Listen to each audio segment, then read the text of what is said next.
Let us take a problem. So how to solve if any unknown spectras are given to you. So how you can elucidate the structure from that. Let us take a problem number one. This is a typical mass spectra. So this M plus value that indicate the molecular weight. Now formula is also given, that is a C4H8O. So if you find out the mass of this formula, so it gives a 72 gram per mole. Now as per my previous talk, you have to find out the index of hydrogen deficiency.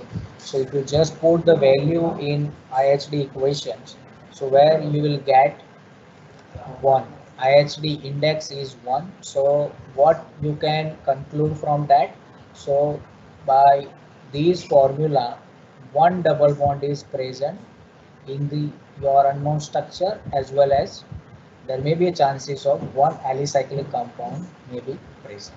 Okay, so from mass spectra, what we can conclude, so based on IHD, one double bond should be present or one alicyclic compound might be there. Now let us see the IR spectra. So if in IR spectra, it's a typical CS stretching is observed here, and at 1780 18, so it is a typical carbonyl stretching is observed.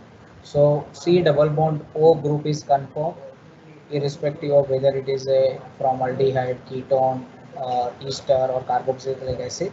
So that we can confirm by one more spectra, that is called proton NMR spectra. So this is a typical NMR spectra for problem 1. So what we get from this NMR spectra, so around zero point 0.9 we are getting a triplet. Okay. So as we are getting the triplet, so on adjacent carbon there should be a CH2 group. If CH2 group is there, then and then only it gives a triplet. Now coming to next, here we are getting the singlet. Okay, so singlet, that means adjacent to these CH3 group, no any neighboring proton is there, and here we are getting the quartet. Okay, so quartet means two near methyl group is attached with this CH2 group. Okay, then and then only we are getting the quartet. Okay, now there are three groups are we can find out from this NMR spectra. One is CH3, another is again CH3, and another is CH2. Now what we have and what we got from IR spectra. So in IR spectra, carbonyl carbon is there. So these four groups which you having the idea from the IR spectra, one is carbonyl, and from NMR spectra you will have an idea about the three different groups. One is CH3, another is CH3 with singlet, another is quadrant. So when we say okay, this kind of structure is present, so let us take, and so this is a CH3 group. Okay, so this CH3 group to these to its neighboring carbon, two proton are there. So these CH3 group appeared as a triplet. So here we are having a triplet of this CH3 group.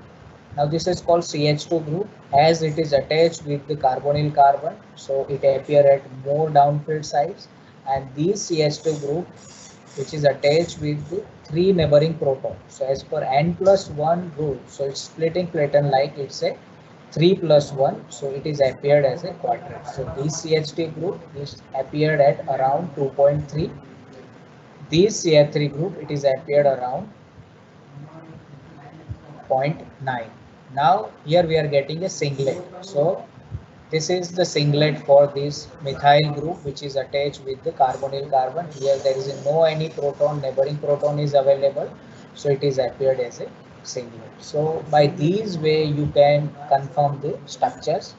Now let us see the answer. So the correct answer for the structure is 2-butanone. Here there is a spelling mistake.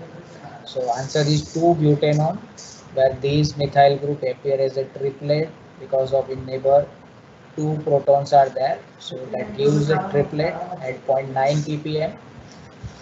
These methylene proton appear as a quadrate because of neighboring 3 proton are there. So n plus 1. So it is appear as a quadrate at 2.3. So why downfield side? Because of it is attached with carbonyl carbon, and these methyl group appeared as a singlet because of there is no any protons are attached with the carbonyl carbon. So hence it is appeared as a singlet. So by these way you can confirm the structures. Again we can confirm by fragmentation pattern.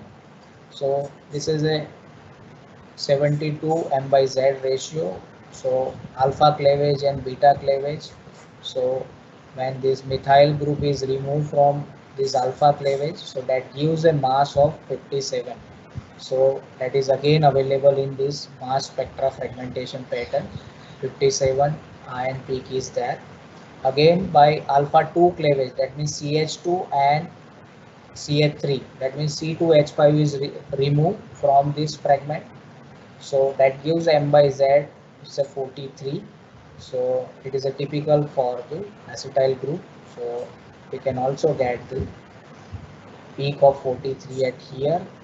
And again CH3 that is appeared as a CH3 or we can say methyl cation that is appeared as a m by z 15, and again C2H5 that is appeared as a m by z 29. So 29 peak we also get it from the mass